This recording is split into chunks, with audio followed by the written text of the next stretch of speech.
Breaking news చూస్తున్నాం. రాష్ట్రంలో అరాచక పాలన జరుగుతోందని, ఈ చెడు సంప్రదాయం రేపు టీడీపీ కార్యకర్తలకు చుట్టుకుంటుందని మాజీ సీఎం వైఎస్ జగన్ ఆరోపించారు.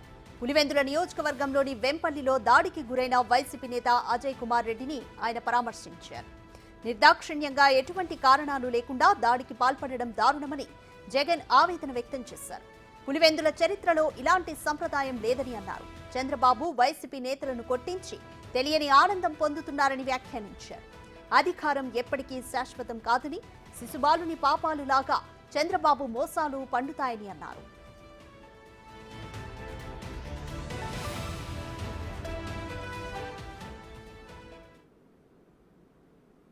కేవలం ఎన్నికల్లో వైఎస్ఆర్ కాంగ్రెస్ పార్టీకి తరఫున తాను ఓటు వేశాడని, వైఎస్ఆర్ కాంగ్రెస్ పార్టీకి సంబంధించిన కుటుంబానికి చెందిన వ్యక్తిని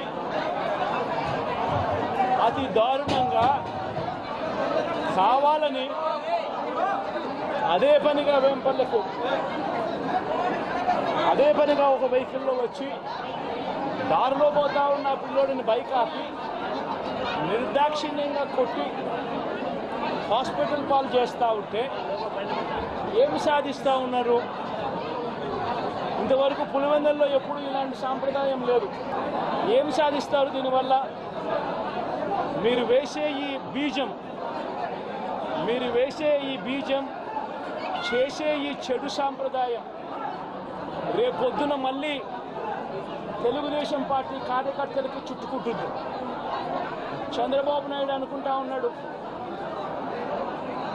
తానేదో ఈ మాదిరిగా చేసి భయాందోళన క్రియేట్ చేసి వైఎస్ఆర్ కాంగ్రెస్ పార్టీకి ఓటు వేసిన వాళ్ళని కొట్టడం వల్ల ఒక తెలియని ఆనందం తనలో ఏదో పొందాలని చెప్పి అనుకుంటా ఉన్నాడు.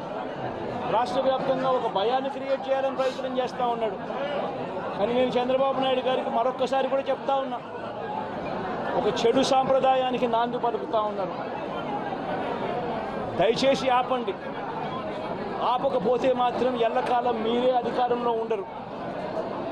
అధికారం మారిన రోజున ప్రజలు చంద్రబాబు నాయుడు గారు చేస్తూ ఉన్న ఈ అన్యాయాలను చూసి శిశుపాలని పాపాలు పండినట్టుగా పాపాలు చాలా వేగంగా పండుతూ ఉన్నాయి.